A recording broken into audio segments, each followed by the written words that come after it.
Welcome everybody. I don't know who I'm talking to, but whoever you are out there. As Robinson said, we're going to do Mitzvah Shem, we're going to do two parts. This is our first part. Cover a couple of topics, roughly covering someone who's owns land in Eretz Yisrael, like who has an apartment there. And the next time will be roughly people visiting Eretz Yisrael. We're not going to talk like that, but that's sort of how it worked out. Okay, I had asked Rabbi Robinson to send up beforehand an overview from Reb Chaim Kanievsky. It's word for word out of his Hakdama to Shemittah, which I'm hoping or assuming everybody looked over, where he lists out the 7 mitzvahs that he has, or 7 halachas that are for Shemitah, just to familiarize yourself a little bit, for everyone who didn't know. And in our discussion, a lot we're going to speak out is going to be from Chaim Kanievsky, and I'm going to mention in particular 1 chumrah and 4 kulas from Chazon Ish that have a big nafkamina for people who are keeping Shemitah. Okay, our first topic is going to be where Shemitah applies, and within that, first I'm going to start by talking about greenhouses. What's referred to in Eretz Yisrael as a matzah menutak, separated bed, and that is as follows. There are 2 reasons why things that grow in a greenhouse should not have kedusha shviyas. The first is that if it's done correctly, it'll qualify as an otzshin nakuf. And the Chazon Ish says the following. He says, in Kol Torah Kulo, we know that otzshin nakuf is considered not attached to the ground. But for all the dinim, it always mentions, the Chazal always tell us that midrabanan takat is considered attached to the ground. But he notices that in Shemitah it never says such a din. It never brings that an otzshin nakuf is considered midrabanan as if it's attached to the ground. So he declares that maybe Chazal were being extra makel for Shemittah. Shemittah is so difficult altogether that they didn't want to extend the chumrah to even to an otzshin nakuf. He said he's not convinced. He says it's a snif lahakol. He says a person should be machmer, but he does say that it's a snif lahakol. And people who are going to take advantage of this, we'll explain how in a second, they do extra efforts to make sure it really qualifies. In other words, when you grow things in a greenhouse, la dafka is it always otzshin nakuf. Like for example, some people who grow things in greenhouses start off over the dirt, and then they eventually move it to the greenhouse. Or the other way around, they start in the greenhouse and they move it to the dirt. Or in the middle of the growing, it goes out of the greenhouse. So different ways to do it, depending on, so the floor is not lined properly to make it otzshin nakuf. So the people who want to do this, who want to assume that they have an otzshin nakuf, they make extra efforts to make sure the packet is a good enough otzshin nakuf. Because that's one side. The other side is, there's a Yerushalmi that asks whether if someone was Zareya Babayis, whether that has a din in Hilchos Shemitah. The way the Yerushalmi seems to say it depends on a pasuk. A Shailin had a darish on a pasuk. That's not because of otzshin nakuf. It's a different heter, because it's in a house, which means a house doesn't mean a house. The way the Chazon says it doesn't mean a house for Hilchos Mezuzah. It means a house, just something with a cover on it. With the Shailin, whether that has Hilchos Shemitah in it. And the Pasuk Shulchan says that since Shemitah nowadays is a Rabbanan, so a person could be Mekel.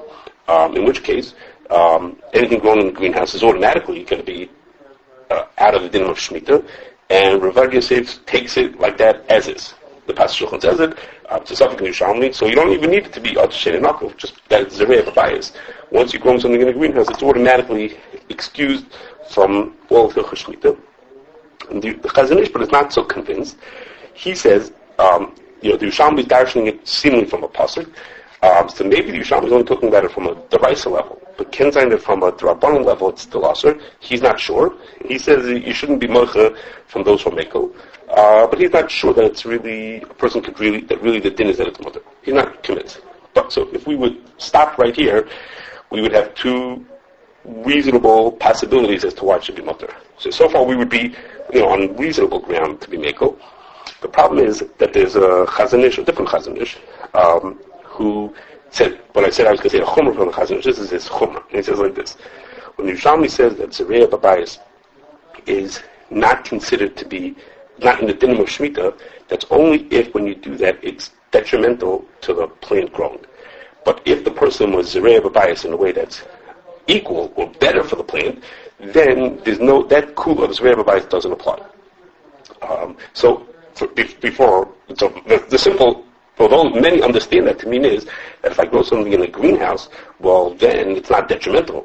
The whole point of a greenhouse is to make things better. A greenhouse makes things grow even where they can't grow, and even in better ways than they're supposed to. So, in came this whole kula of Zerei Babayis is gone. The whole kula was to assume that we maybe have this side that it's Zerei Babayis, and according to this Chazon Ish, that doesn't work. So, Ravadi himself doesn't agree with that. He says, what are you talking about? The Yerushalmi said it based on psukim, not based on svaras, so why he doesn't believe it altogether. And then there are other arguments from a different angle. Diane Fisher says, plants might grow better in the greenhouse, but they don't taste as good as they do when they go outside. So he also says, okay, so he's also masking that it's considered Zerei Babayis. But many think that the Chazon Ish applies to this case, and they say, so the whole kula of Zerei Babayis doesn't work in a greenhouse b'chlal. So just to be some Shemittah, they're not ready to, and they say it's not Zerei Babayis, so they're not willing to make it. Rabbi Yashiv says, which is what most of the Mahajin Kashrus do, Rabbi Yashiv said is that what they should do is like this. They should sell the dirt in the greenhouse, or whatever they're growing it on, to a guy. Of course, it's not as big as the regular, heter mechira, because they're just selling the dirt, they're not selling the land, they're not involving Yisum of, questions of Rosh Hashanah. So what they should do is just sell the dirt that's in there to a guy. So if we have an Atushin Nakov, and if it's done right, we have a Zerei Babayis, seemingly, although the Chazon Ish is not so sure. And then we sold the land also. So between those, he says you could be makel. If you did a tzir of all those things together, you could do that.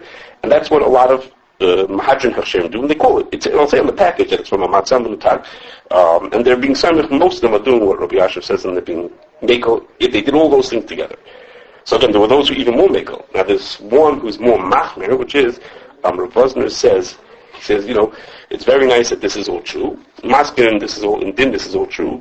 He says, but it's a slippery slope. And people are going to say, you sold the land, you could have the mechira. He's worried about what people are going to do with this. And he's also worried that it's missing the whole spirit of the Din. He said, the point is, you're not supposed to be planting things. He says, we could fill up the whole Eretz Yisrael with greenhouses and we could plant things. So he's not in favor of it. Again, most people don't follow that. But they do what Rabbi Yashiv says, which is they sell the land, the dirt also, and then that's good enough for them. Okay, one last part to this, which is, this is all for, a farm or something you buy in the store. But these didn't also apply equally to someone who has plants inside their apartment. They're growing a bunch of potted plants in their apartment. So, if they don't take the plant outdoors, they leave it inside, they'll most likely qualify as an Atushin Nakuf. And, of course, it's a Zerei Babayis, and in this case it is detrimental to the growth of the plant to be indoors. Of course, it grows worse because it's inside, better than being outside. So it's not a greenhouse, it's a classic Zerei Babayis. So between those, there's now good reasons to be makel that the person should not be concerned about all Hilchos Shemittah for plants that are growing indoors. They have, a flower pot in their house, whatever's growing in there, because they have both of these calls, each of which is reasonable by itself. But for sure together, there's what to be based on, to not worry about Shemitah for those things growing in their house. Okay. Before I go on, is anybody with a question? Yeah, so I was actually thinking about that. What I'll do is, I didn't prepare it yet, but I'll write up my comments and give them Charlie Robinson to distribute to everybody. Okay? Right, no, I have it written down. It's not, in my own notes I have Maram Kremis here. I'm not sitting on the page that has those same Maram Kremis, but I can afterwards fill in and give some to Dr. Robinson to pass out to everybody. For people who look at 100%. Okay, now the other half of knowing where Shemitah should apply to has to do with borders. That is to say, what in Eretz Yisrael, what in the modern state of Israel is Eretz Yisrael and is not Eretz Yisrael. So the first thing is, there's a chiluk between Olam Mitzrayim and Olam Babel. What that means is, in short, when the Yidden came from Mitzrayim, they captured a larger part of Eretz Yisrael. When they came back with Ezra the second time, they captured a smaller part. It's called the lands of the Olam Babel. And the din is that, at least with Rabbanan, they have equal status for Hilchos Shemittah. there's only one nafkamina between the Oil Mitzrayim and the Oil Bava, the lands, the bigger Oil Mitzrayim lands and the smaller Oil Bava lands, which is that the Isser of Svichen doesn't apply in the lands of Oil Mitzrayim. Svichen itself is a din Rabbanan, so the Chacham didn't make that din in case of Oil Mitzrayim, which itself is only Chayv Rabbanan. So, but Lamai says the Poskim don't have any good definition of where the lands of Oil Mitzrayim are, with one exception. The only thing that everyone's convinced is the lands of Oil Mitzrayim is the lands that are Ever Yardin. So, in theory, the lands in Ever Yardin are Oil Mitzrayim and they don't have the din of Svichen. Lamai that doesn't mean anything because the din is also there's no Svichen in lands that belong to Goyim. Everybody agrees that there's no Svichen in lands that belong to Goyim, and of course the lands in Ever Yardin in Jordan belong to Goyim. So there wouldn't be Svichen there anyhow. So this nafkamina doesn't make such a difference. So in short, all the lands of Oil Mitzrayim and Oil Bavel have all the dinim in Shemittah. In practice, they have all the regular dinim in Shemittah. There's not nafkamina. But the biggest question that there is has to do with the southern border of Eretz Yisrael. That's the maps that I sent around also. The southern border of Eretz Yisrael. So what is like this? And I'm going to try to explain that there's two major approaches to how to deal with the southern border.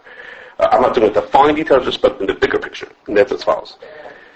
Torah says that the southern border of Eretz Yisrael goes on from the K'tzei Yam HaMelech Kedma, that's the southeast corner of the Yam HaMelech, of the Dead Sea, which everyone roughly agrees where that is. Not for sure, but roughly they agree where that is. And it goes on the west side to the Nachal Mitzrayim.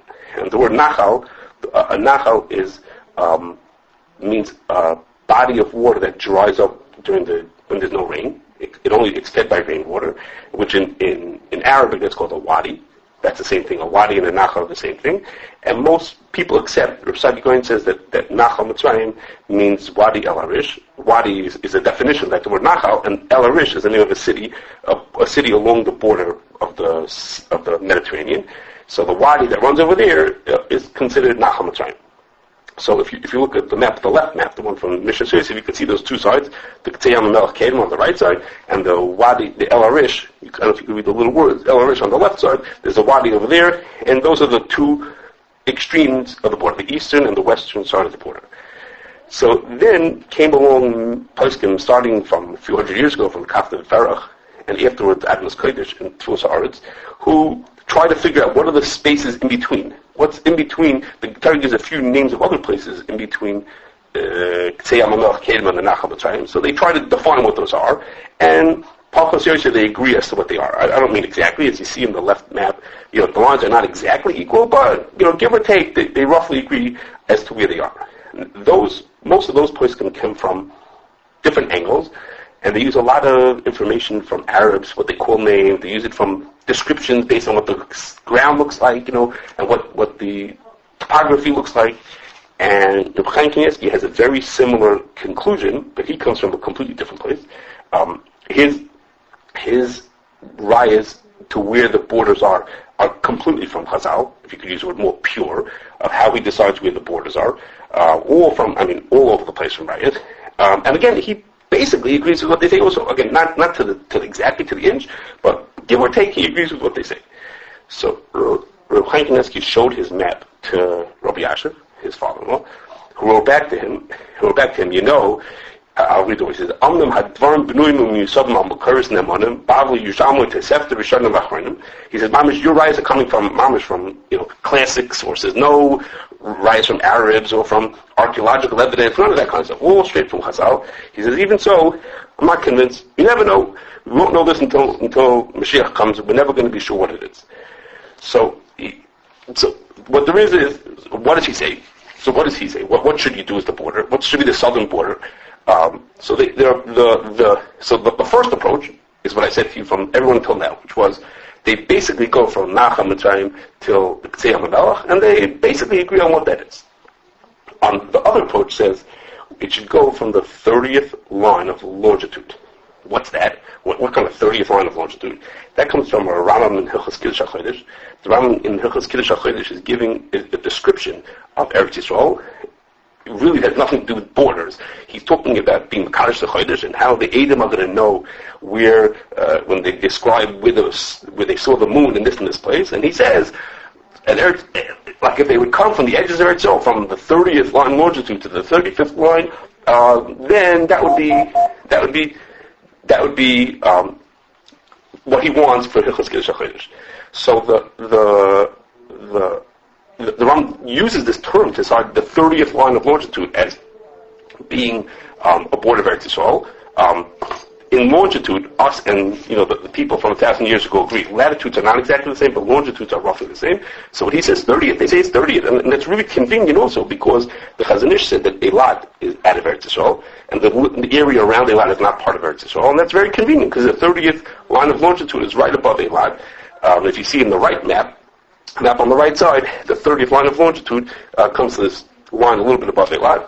So so one approach says anything above the 30th line might be 30th line of longitude might be Eretz Yisrael. Now, the truth is, there's a lot of questions on this Raya from the Rambam. One question, of course, is that the cities that the Torah gives as forming the southern border, there's no way in the world to describe them as being all the way down there by the 30th line. There's no way to describe them.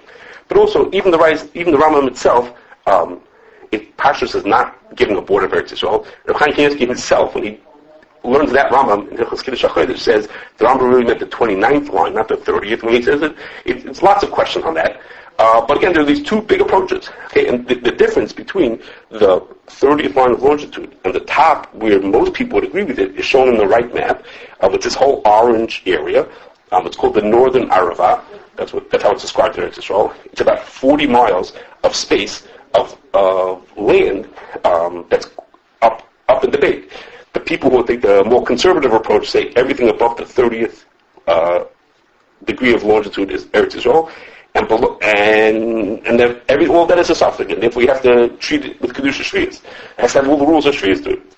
And the less conservative approach says, look, everything points to Eretz Yisrael being someplace higher. So we could debate little details of where the line is, but basically everything in this northern Arava is going to be considered out of Eretz Yisrael, which ends up being a big kula. It ends up leaves a lot of space. So there's two very different ways of looking at this. Two very different approaches to this whole question of borders. There are other shilas on borders, but the southern border is the one that has the most practical part to it. Okay. Any questions before I move on? No questions. Okay. Next. Okay. Now I'm going to talk about, for a few minutes, what the dinim of Shemittah are that apply before Shemitah comes. So the first thing is, yes, please. So about this question, I was going to first myself to ask him what I should tell people, and I don't know what the answer is. Most of the if I could use the word, Mahajim Hafshirim, follow the lower line. They won't take anything above the 30th line of longitude as being out of Eretz Yisrael. But I don't know if everybody agrees to that, and I don't know what the halacha is on my side. I don't know what people would tell. What you should tell people. Everything points to it being a higher amount. But Rabbi Yasha said you should go with this 30th line, and lots of people follow that.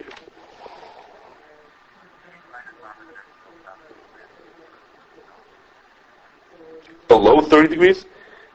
No, because there's not much going on over there. But above 30 degrees, there's plenty. There's lots of farms in between these places. You can look at the map, the names of these different places. There's lots going on over there. There's lots of farming going on in that area. It's a big space. It's 40 miles long. But I don't know halacha l'maisa on that. I just know that there's a question to that part. Yes.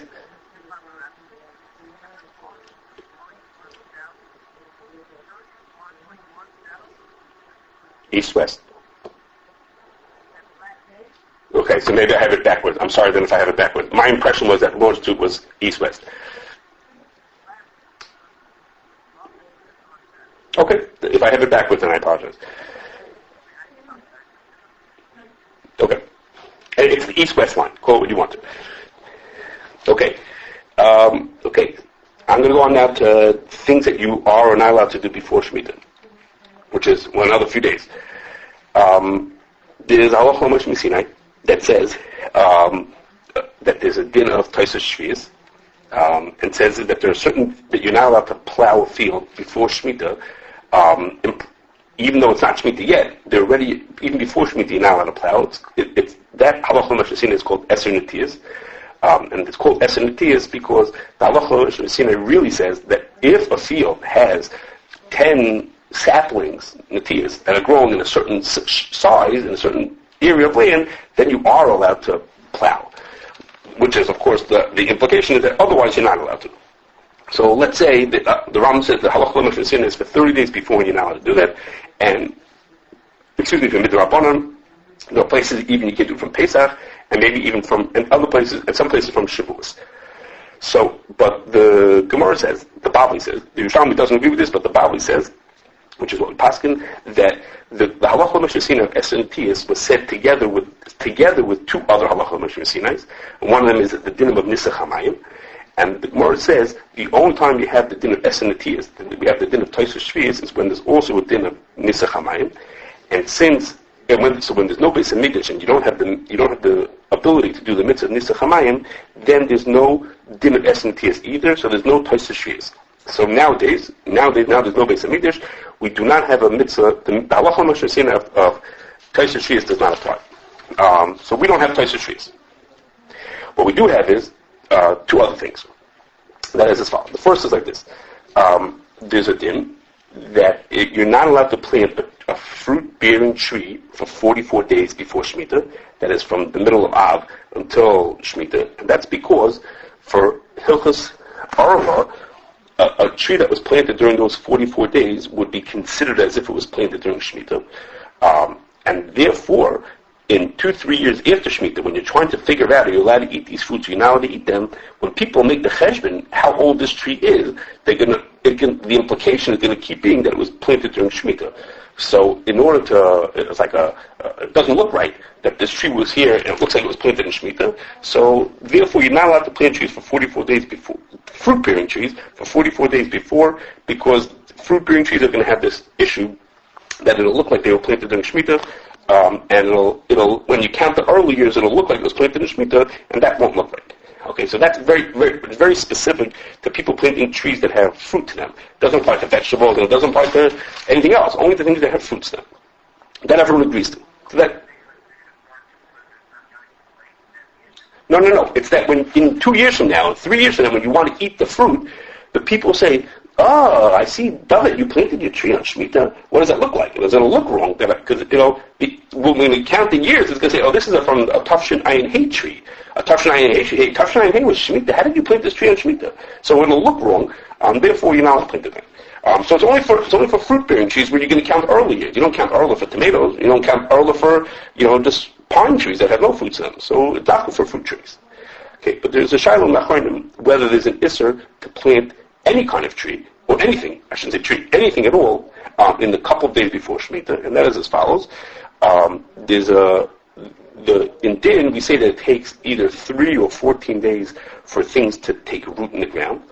It's a Din, comes up in Hilchos Chadash, that takes 3 or 14 days for things to take plant root, negate the Arla also. It takes 3 or 14 days, like this. So they say like this.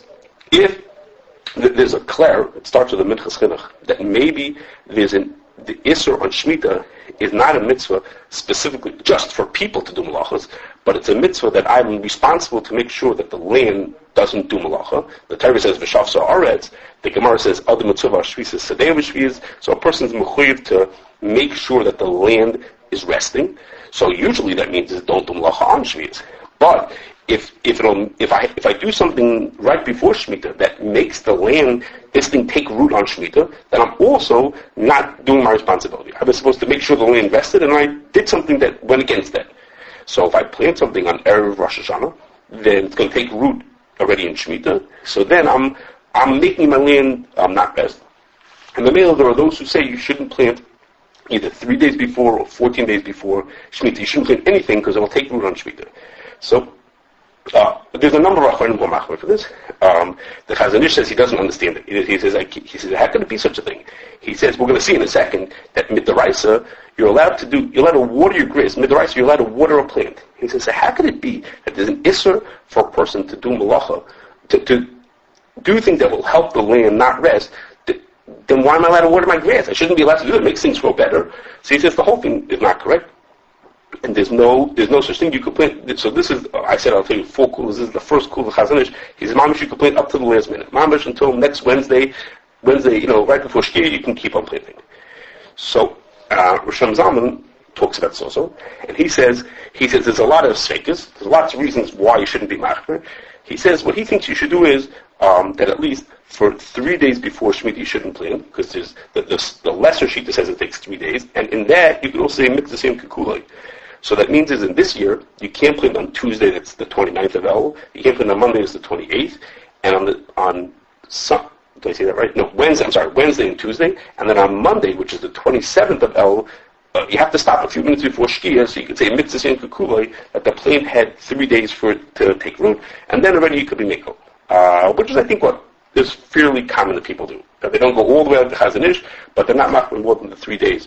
So you could plant things, if you wanted to go plant flowers in front of your apartment, you could plant them right now. But come next week, Monday afternoon, people would not do that. And this question, this understanding, is there an issur on the person, or is there an issur on the land? And I'm just the one who watches the land.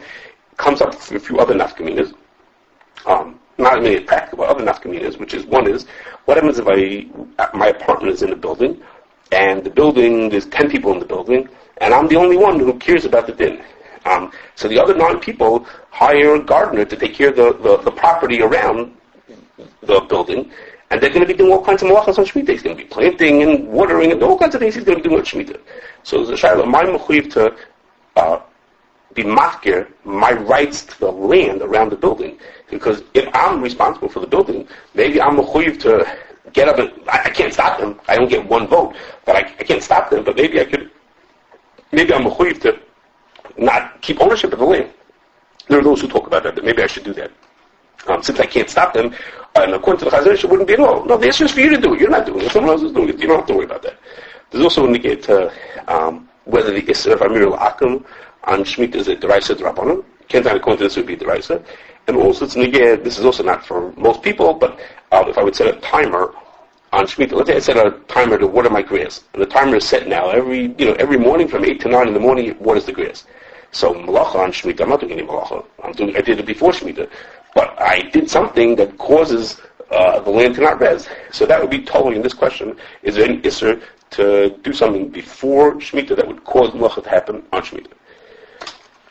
Okay, before I move on, any questions? Okay, I'll go on. Third topic. Okay, we're going to talk about is what's asur or mutter on Shemitah. Primarily for farmers, like which malachas I should say, which malachas are asur. So the Torah says, two psukim that tell us that you're not allowed to do malacha on Shemitah.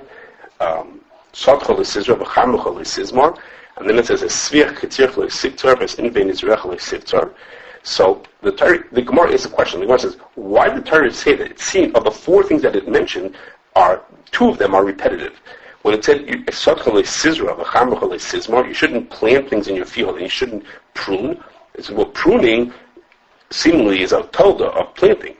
And then it says ketira and betira, and those are also toldas of one another. So the Gemara says, why do I have to repeat them? It should just say you shouldn't plant, you shouldn't harvest, and we'll figure out everything else also from that. And that teaches you that the Torah is coming to tell you that for Shemitah, the only things that are asur midaraisa are the things that are specifically listed in the Torah. Then everything else is only drabanan. So in Hilchos Shabbos we don't say that. In Hilchos Shabbos we say that the Torah gives us 39 avos, and everything else is a tolda. Everything else that's a tolda is just as asur midaraisa, but for Shemitah it's not like that. And for Shemitah, only the things that are specifically listed in the Torah are asur midaraisa. Everything else is only asur midrabanan. So for example, I mentioned before, in watering your grass is not one of those malachas. For Shabbos it would be. For Shabbos that would be a tolda of zereh, but for Shemitah it's not. It's only issur d'Rabbanan. So before I tell you what that makes a difference, let me just speak out. I mentioned to you already 4 malachas d'Oraisa. There are shilas about 2 other ones. So let me just do these 4 first. These 4 malachas, zereh, zomer, kotzer, and boitzer. So zereh means when you plant grains or vegetables. Zomer means to prune, but pruning specifically to prune grapevines. Pruning of any other tree, pruning of an apple tree is only going to be asur midrabanan. and Kosher and Boitzer both mean to harvest, but of course, harvesting is mutter on Shemitah. You're allowed to harvest. You're supposed to eat peiros or shvius. But it means is, if you harvest it in a way that shows ownership of the produce, that's the isser of Kosher and Boitzer. And Kosher means to harvest grains, and Boitzer means to harvest grapes. But both those malachas are only if you harvest in a way that shows bios. You take your tractor and you go harvest the whole field at once, or you do it in a way that you keep it for yourself. That's the malacha. But if you just pull off an apple off the tree, that's not the malacha. You forget you're supposed to do that. So those are the four. Most Rishonim hold that chayrish is also an issa d'oraisa, even though it doesn't say it in the pasuk. It doesn't say it in the pasuk. But I said to you earlier that there's a halacha Sinai of Esenetiyas. So they say if it's also to be chayrish even before Shemitah, obviously it's also to be chayrish on Shemitah even with the Raisa. So from the halacha Sinai we have a kal v'chaymer, we have a limud, you call it what you want, that chayrish is also with the Raisa. Most Rishonim hold like that.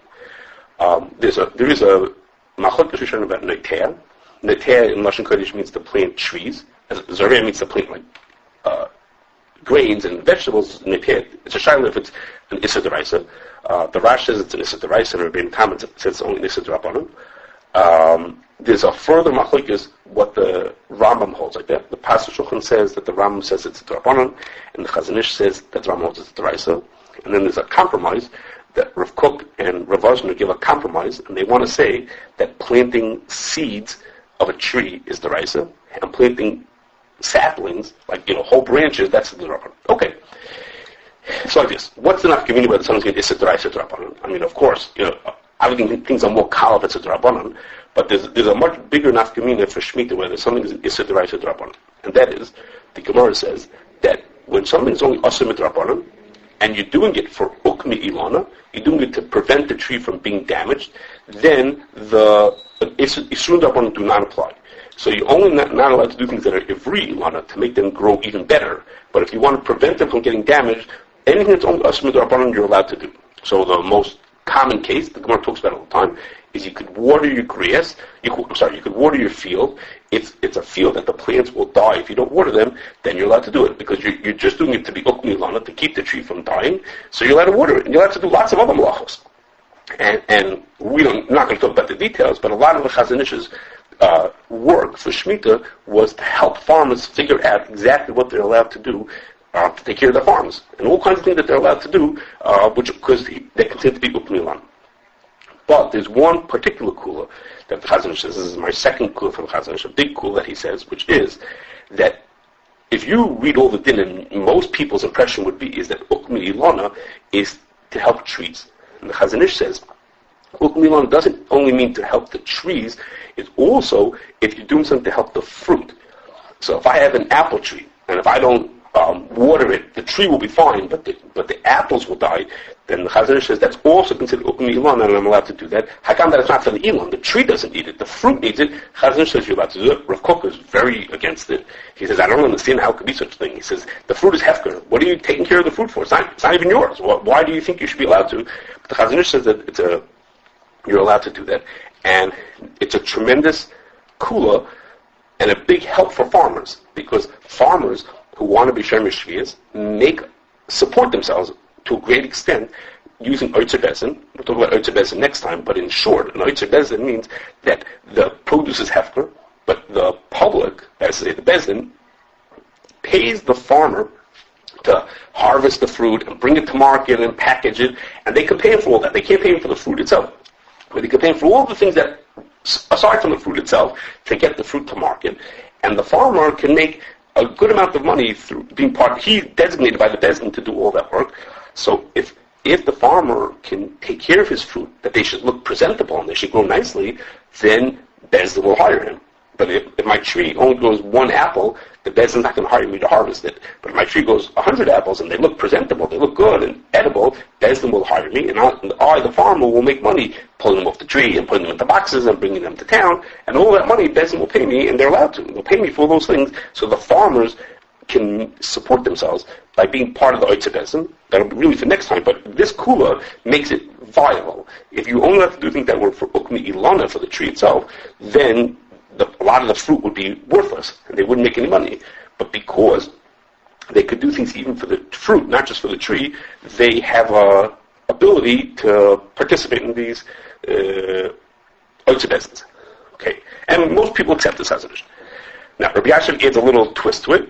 He says this thing that you're allowed to do things like the Chazon Ish to be ukmilon even for the fruit assumes that it's doing something to make the fruit more edible or more available for eating.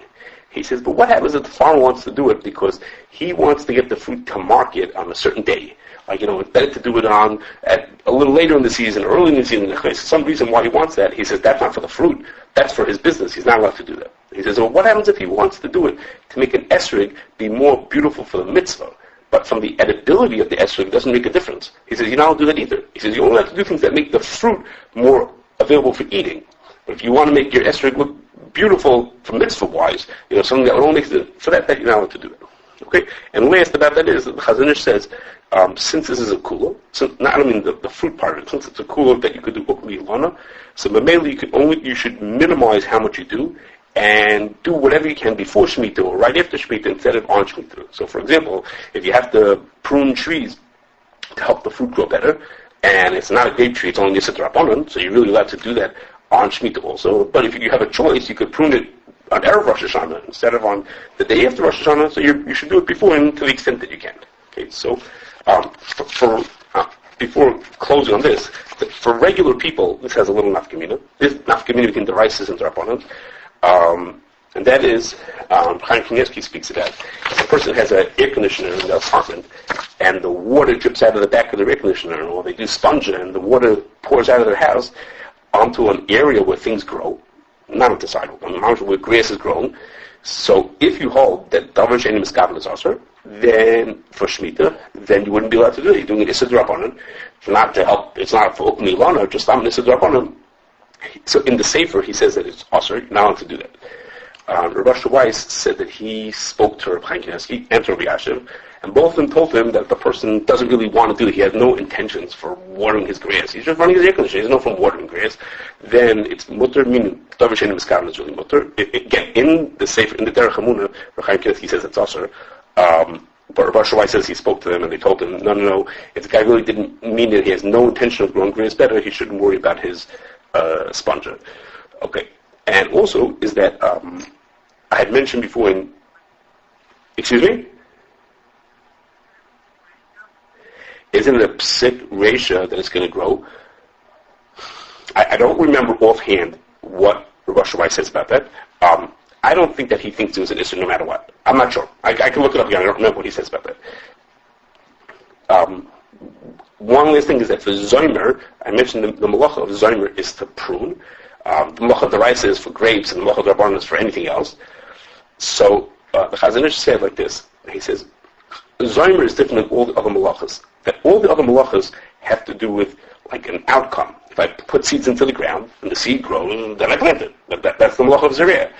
But Zomer means to strategically cut branches. A person has to be doing it with some seichel that I cut away the right branches that make the tree grow better. He says, and therefore, if a person just cuts branches, either just stam, let's say he wants to cut schach for his sukkah, so he's just cutting branches randomly. So even if someone watching would realize that I'm pruning, but Lamaisa, I'm not pruning. I'm just cutting away. I'm just snipping away. I don't know anything from pruning. So that's not the malacha at all, and you're allowed to do that. Or they said by the Chazon Ish's shul that there were branches growing into the path where you walk into shul. So he told them they could cut it because again, the person is not being zomer. It's not putting seeds in the ground or watering the grass that you're doing the malacha. Lots of things are going to grow better. He says it's only considered zomer if you're doing it with a clear plan and knowing how you're going to make the thing grow better. And a person just cuts away. That doesn't apply. And you could do this without a question. You could do it. Okay. Questions before the last section. Okay. Last, okay. Before I talk about this, about when someone did the Issur already, I'm going to give a short, 1 minute just to explain that for a lot of dinim apply to perish shvius, produce of shvius, and there's a difference between fruits, grains, and vegetables as to how to know whether something is from perish or shvius. And what I mean is, everything doesn't grow so perfectly during the Shemitah year. It grows some of it in the 6th year or some into the 8th year. So how do you decide which year something belongs to depends on what it is. So in short, it's like this. For fruits, it depends on, it's a shaila of Rishonim, but the din is we paskin that depends on when it's a third grown. So if we have an apple that grew a third already by now, so it's considered a not perish shvius. Even though I'm going to pull it off the ground in a month from now when it's already Shemittah, that's not considered a shvius produce. The Rambam says that you should be machmir for esroigim midrabanan, that you should also be choshesh for the time that you pull it off the ground. That even though an esrog is a fruit, you should be machmir for when you pull it off the ground. So Reb Chaim Kanievsky says that the din is really, you don't have to be choshesh for this Rambam. You don't have to be choshesh for that. But Lamaisa, he says everyone is machmir, and therefore the esrogim for this year, which of course grew more than a third before Shemitah started, they're 99% grown. They pick all those esrogim before Rosh Hashanah because they want to be choshesh for the Shittas Rambam. According to the Rambam, if you pick it on Tzom Gedalia, then since it was picked on Shemitah, it has a din of perish shvius with all the restrictions that everyone's going to be talking about next Pesach, next Sukkot. But in order to avoid that, they pick all the esrogim for this year get picked before Rosh Hashanah instead of afterwards. Okay, even though Reb Chaim Kanievsky says the din is not like that, you don't have to be machmir for the Rambam. But Lamaisa is in practice everybody is. A side shout out to this is when that Rambam says about esrogim, his chumrah about esrogim, I mean it's from Gemara, but that chumrah about esrogim is a shaila whether it applies to citrus fruits also. The Chazon Ish was not sure.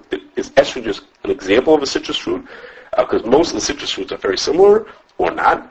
Reb Chaim Kanievsky says to be make about that, as does Reb Shlomo Zalman, that you could be make about that and not at all worried about other citrus. Let's say an orange. If it was more than a third grown before Shemitah, it's not a Shemitah orange. Okay. Now, that was fruits. Next is grains and kidneys. Grains and kidneys are the same thing. They mean it's something where the plant that grows, you eat the seed part of it without the flesh that goes around it. So, like, if you think about a wheat kernel, or a bean, you eat just the seed, you don't eat what grows around it. So the other thing is also, it depends on a third, what grows a third before Shemitah. And for Yerakos is what we roughly call vegetables. Yerakos means you eat the stalk or the leaves. For that, it depends on when you pull it off the ground, when you harvest it. So, because of that, because of these nafkaminas, because of the difference between the fruits and vegetables, what happens like this. Vegetables and herbs are going to come, Shemitah vegetables and herbs come to market instantly. That means if they pick peppers on Tzom Gedalia, the day after Rosh Hashanah of Shemitah, those are Shemitah peppers. So those are going to come to market in Eretz Yisrael and even to America instantly. As soon as Rosh Hashanah is over, we're going to be seeing Shemitah produce from vegetables and herbs and spices. Because those things will go by Lakita and it's right away going to be Shemitah produce. But fruits and grains and kidneys are not going to be till late into the year. Those depend on when they grew a third. So let's say the winter produce is not going to be until next year, and even the summer produce is not going to be till the end of the year, going into Tafshin Ayin Vav, because that's when those things depend on when they grew a third. So only what grew a third during Shemitah is considered to be a Shemitah produce. So those won't be until mainly at the end of the year, and then until Tafshin Ayin Vav. The only difference, of course, is that things that are packaged, like canned vegetables, wine, are going to be around for years. Because if you put pickles into a can, they're going to stay there for years. So, any canned pickles made the day after Rosh Hashanah are going to be perish for many years after what they would be. Okay, there's a special case about wine. Probably anybody who's on the phone still probably has seen it. The Oitzer Bez wine. Mitch will talk about that next time. That's something that stays around for many years. Mitch will talk about next time what the shaila is, so that whether it does or doesn't have kedusha shvius. Okay, so with that background, talking about three different things now. One is, the first two are mishuma v'nevad, which means if somebody guarded his field, he didn't let people take it, he didn't consider it hefker, or nevad means he did malachas on his field and to make the things grow better, so he did the wrong thing, of course, in either of those cases. But, and there's a shaila whether it's machlokes rishonim whether those things, the produce becomes mutter usher, and all the contemporary poskim say it could be mekel, that mishum v'neva are not usher. The food is mutter. It has kedusha shviyas. We'll talk about next time what that means. It has kedusha shviyas, but it's not usher per se. Now, even though it's not usher, Lamais is there is a different isser, which is you're not allowed to be moiser demei shviyas lamaretz. You're not allowed to pay on money for shvius produce and give that to someone who doesn't care about the dinim. So when I buy the apple from the person who was either Meshamred or was Oivid, it was Meshumer V'nevad, the apple is mutter, but I can't pay for the apple. So we'll hear more about this next time, but what I have to do is I have to do it in a way that the money does not get Kedusha Shvius to it. So I'll buy it B'hafla, meaning I buy it together with other foods, or I could buy it on credit, a Ba'kofa, which is as easy as buying with my credit card or with a check, that I'm not exchanging cash for it, then I will avoid being giving him Demei Shvius. Okay. One last thing, I might as well mention, Rav Shem Zalman says about this, he says, if the person I'm buying it from is a person who relied on the Het Mechira, he says, so then I'm not giving the Meshvi Am Aretz. He says that person had all the right to be samach on his Rav. I think he goes at a Rav Muvok or Mumcha, I forgot what his word is. He says, and therefore, even though I think that I don't hold the Het Mechira, and to me that money has Kedusha Shvius, for that person, it does not have it, and there's nothing wrong for me to give him the money, even though I know he's not going to treat it with Kedusha Shvius, that's okay. Okay, now, so even though Meshumah B'never are not such serious Yisurim, what I mean is that the food says mutter, the one thing that does become asur is Svichin. Svichin means is anything that has to be planted every year, like fruits, like vegetables and spices and herbs, anything that has to be planted every year, the Chacham said is asur even if nobody planted it. Why did they asur it? They asur it because they were choishish that people would plant things and pretend that it grew by itself. So the Chacham made a special isser on Svichin, and that's the most serious isser, because it means if I find a cucumber in the market, even though nobody did any isser to get it there, I'm not allowed to eat it because it's asur because of Svichin. Okay, so one thing is that it only applies for things that would have to be planted every year. It doesn't apply to things that grow on trees. Don't get planted every year. It doesn't even apply to things that are hadama but don't get planted every year, like bananas and berries, because it's totally on whether people plant it every year. People don't plant bananas trees every year, so there's no issue. Okay, now, I had said to you that vegetables depend on when they get harvested. So, that's when they have the din of Kedusha Shvius. So the logic is, this is how the Rambam paskins, that the same thing applies for Svichin.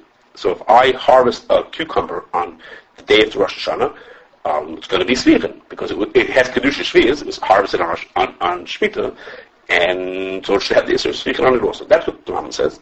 But the Rash and the Ramban say it's not true, and Svichin for Yerakos depends on when they were planted. Now, at first, when you hear that, what first comes to mind when you hear that is you say, oh, I know why. I know why it depends on when you planted it, because the Isser Svichin is to prevent people from planting things. So therefore, it depends on when you planted it. So that there's a certain, you could guess that that's what the Rash and the Ramban meant. That would be a smart thing to say, but it's not correct. Because the Rash and the Ramban both say that this din does not apply to Tfu and kidneys. Tfu and kidneys depends on the regular third growth. It doesn't depend on when you harvest it. So what the pshat in the Rashi and Ramban is not for today, but they hold that for Yerakos, it depends on when it was planted. And if it was planted before Shemittah, even though you harvested it on Shemittah, it has Kedusha Shvius, but it is not asur Svichin. So this is the third kula of the Chazon Ish, who says you could be mekel, like this Rashi and the Ramban. And this is a lot of farmers do this. It's called Zriya Mukdemet, I don't know how you pronounce it, but you plant things before Rosh Hashanah, which is right now, a few days before Rosh Hashanah, farmers are all running around planting, farmers who keep Shemitah are planting Yerakos, and those Yerakos are going to grow for months afterwards, months and months into Shemitah, and the farmers will take that produce, it will not be Svichin, it'll have Kedusha Shvius, and they'll sell it through Oitzer Bezdin. So that all kinds of vegetables and herbs that go for a long time into Shemitah, as long as they planted it before Rosh Hashanah, they're good to go. And they hold that it's mutter. The Badatz does not buy that. Badatz does not accept people doing that. But lots of farmers who are Shem Shvius follow this Chazon Ish and say that as long as you did the Zriya, what they call the Zriya Mukdem, is you plant just before Rosh Hashanah, you plant earlier than you usually would, but a little before Rosh Hashanah, those produces all fine. And according to the people who I spoke to, it's months worth of income for farmers who want to be Shem Shvius. It's a very important kula for them. Okay, now, that kula only helps for Yerakos. But I told you that the Rash and Ramban say themselves that it does not work for tfu and kidneys. So there, and to say that you should have to make sure it grows a third before Rosh Hashanah doesn't mean anything. That won't help them. That doesn't help farmers because that's planting way too early. That's not going to help the farmers. So for here we have the fourth kula of the Chazon Ish, which is like this. The Chazon Ish says like this. The Mishnah says that there are arba sadas, there are 4 fields that there's no isser sfichel on them. And those are fields that nobody would plant on, for whatever, for different reasons, nobody would ever plant on them. So anything that goes in that field is not isser sfichel because there's nothing to be kosher for. No one would ever plant. So why would anybody, there's no isser, there's no sfichel on those fields. One of those fields is called a sadeh near, a stay near, which means is it's a field that it's been growing produce for so long that now it makes sense to not plant this year. No farmer would plant on this field this year, and therefore, since nobody would plant on it, no one would be silly enough to plant on that field. So whatever grows on that field is not usher sfich. So the Chazon Ish said what they should do is like this: the farmer should plant wheat during the 6th year, and anybody who plants wheat, I'm not a farmer, but this is what he says. Anybody who plants wheat in the 6th year would never plant wheat again in the 7th year. It's terrible for the land.